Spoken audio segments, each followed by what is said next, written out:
Welcome to my channel, God, Man, and Money series. In this series, I'll be talking about the latest development in the stock market. I'll be talking specifically about the reversal in the trends in the market. So, the topic is about the reversal that has taken place in the market and the good news that comes with that. If you remember, as of all the way from the last portion of the year 2021 through all the way through to November of last year, we were gripped with the fear of recession, and we were in the bear market, and we didn't know how that was going to end.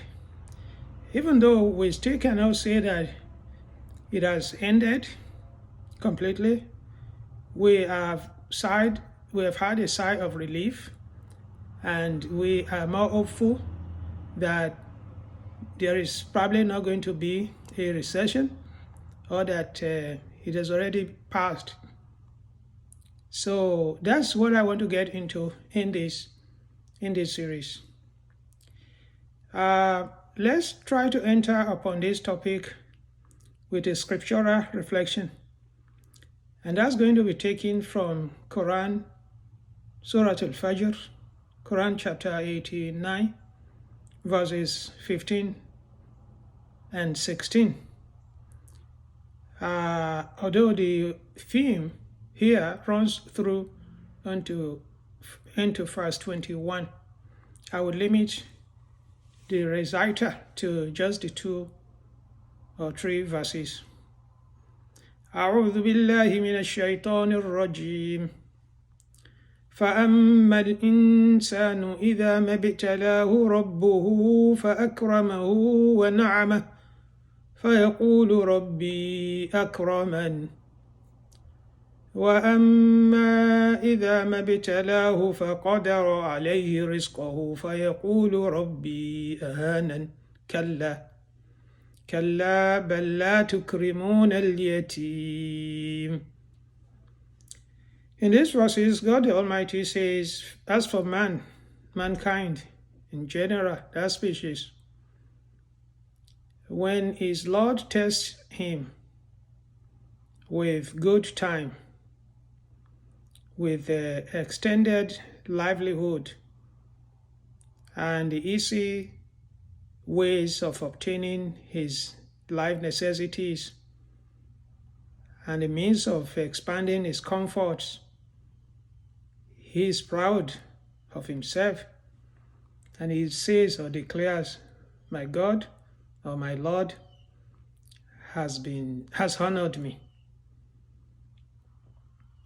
He has honored me especially, suggesting that he thinks that he matters and that God is pleased with him.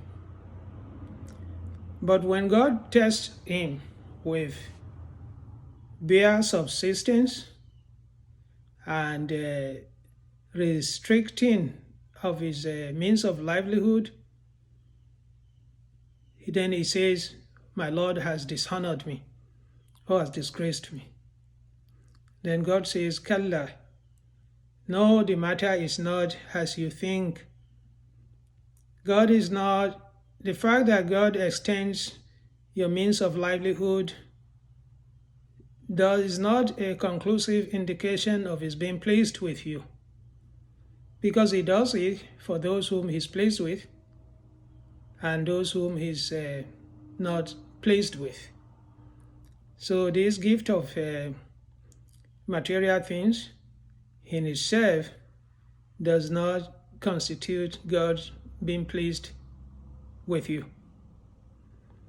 However, how you use the good and the bad time to connect and seek closeness with God is where the test actually lies for you, and whether you use those means for the things that actually matter for you in your life hereafter, and for your faith, and for your being showing gratitude to God through how we extend that kindness, to share that kindness, share those good things with your fellow human beings. You can see that it continues to say, كلا بل لا تكرمون اليتيم ولا تحاضون على طعام المسكين, and so on. So I have picked or chosen these verses as a entrance to the topic for three major reasons. One, the verses establish that life runs on good, and if you like to say, bad times. Life runs on easy time of easiness, time of ease, and time of difficulty, time of economic ease, and time of economic difficulty, time when we have in abundance, the economy is good, the stock market is in bull run, majority of the people are making money in the stock market and elsewhere, and that's a good time. We love that. But does that mean that God is kind to us? Yes. But does it mean that He's pleased with us and we're special to Him? Not necessarily. So this verse establishes the good and the bad time as being, normal for human life. The second reason, or the second indicator in this verse, is about how we use both times, as I just said. And then the third one is very important for stock market analysis, and that's that the stock market runs on two major themes or two major periods. On the downside is the bear market, and on the upward side is the bull market. So the bull market is that time when you can easily make money in the stock market, and everybody rushes to enter into the market because the news is spreading that you can double your investment or triple your investment over a short period of time. We've seen that, and we've also seen the bear market. And the bear market is that time when you don't hear much about the stock market. You think like is not a good time. There's nothing exciting about it. There's no money to be made up from it. And as a matter of fact, that's the time that astute and experienced investors look for opportunities. They look for cheap assets that are being downgraded that they can buy, and which can, when the bull market starts again, catapult them into heavy winners. So the point here is that those two periods is important for analysis. Now let's go into specific details. Let's go into the reversal, what I call the reversal that has taken place in the market trends. You remember, if you watch any of my previous videos, I made a couple of videos during the last bear market, which is just coming out of. And in order to drive home the point, I want to recall that I made a specific video about certain companies, including Facebook or Meta, and Apple. Apple was the latest one, Microsoft, and a couple of other companies. So what happened during the year 2022 up until November, and starting from the second half of the year 2021, the market was gripped with fear of recession. The market was impacted by the Fed's quantitative tightening. The Fed's ability, or the Fed's effort to fight inflation by squeezing the money out of circulation, because that's what quantitative tightening is actually about, by increasing the interest rate, which forced even assets that were considered to be solid, including banks and a lot of our large cap corporations, to lose a lot of money and for their stock price to fall drastically. So we lived with that for the past, I would say, 16 to 18 months. But what has changed now is the fact that we have come out of that bear territory. And what's going to tell you that we come out of that bear territory is not just news. It's something that has to do with fundamental and technical analysis. Fundamental and technical analysis. Of all of the indicators of a bear market, at least three things need to be recalled and be brought to mind. And that's that the fact that our major indexes, the S&P 500, the Nasdaq and Dow Jones, we know that they were in bear market when the S&P 500, for example, loses about 15 to 20% of its weight.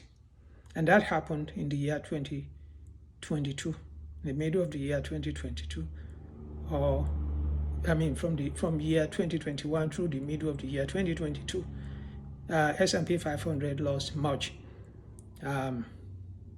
That was considered to be a decisive indicator of a bear market. The other things that are associated with that in terms of the falling stock prices and all of that, we saw that. We were not officially in a recession because combined with all that, we need crisis in the employment sector, and we also need a continued fall in the GDP. All of that didn't quite happen. As a matter of fact, in the employment front, the opposite did happen. So that's why the analysts and the experts were not able to conclusively say that we were in a recession. But as far as the bear market is concerned, that was a settled agreement among the analysts, and that's a lived experience that we saw.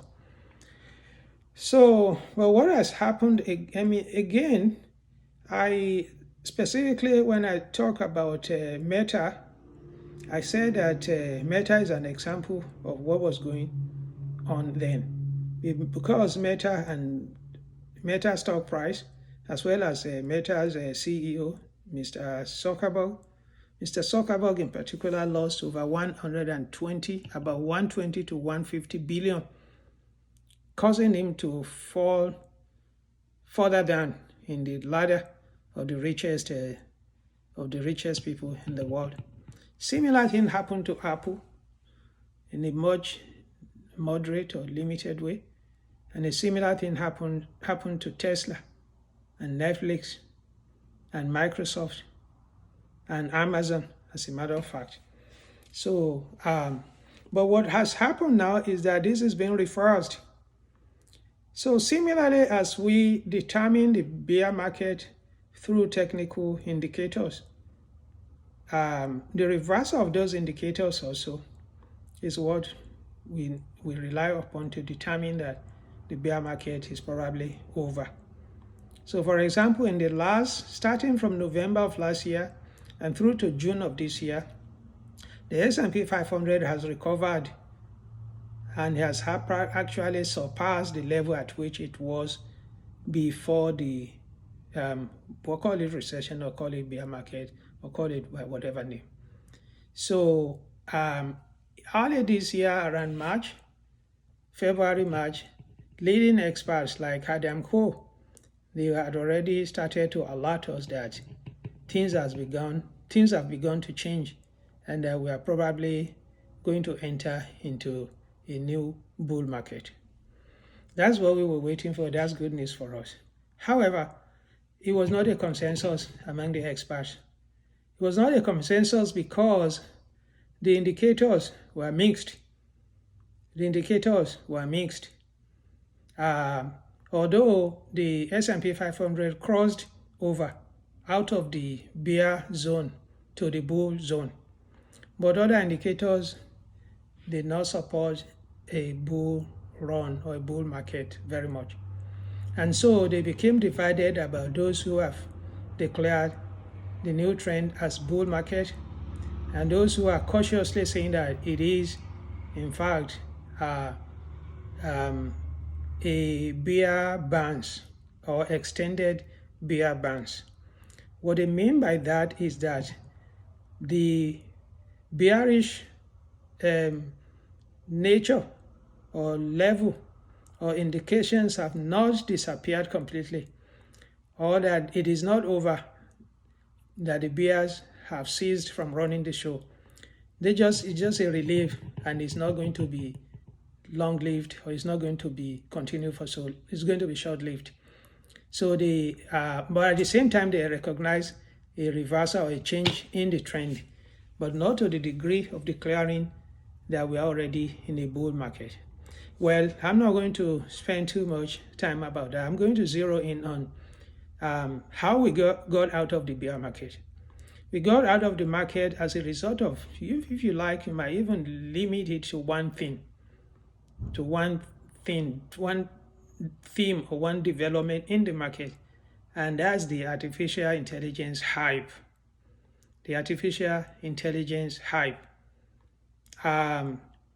It is so further analysis that we can make about this, because whether you call it recession or bull market or economic downturn, for things to actually change, you need innovation, you need new invention, you need global events, whether it's catastrophic, climatic, or whatever. You need any of those things to really catapult the economic trend from the bear market into bull market. But this happened this time as a result of the AI hype.